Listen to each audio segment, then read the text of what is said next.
ও sir, কোথায় যান? ভিতরে তো কেউ নাই। কেউ নাই মানে? আশা কই? আশা? আশা কি আপনি নিয়ে যান নাই? কি বলেন? আমি অফিসে লেট হয়ে গেছে, মাত্র আসলাম এখানে। কিন্তু আশা তো অনেক আগে বেরিয়ে গেছে। বের হয়ে গেছে মানে কার সাথে গেছে?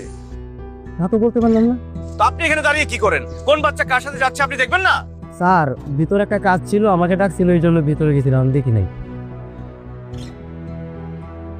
কোন দিকে গেছে? স্যার, আমার মনে হয় ওই দিকে গেছে।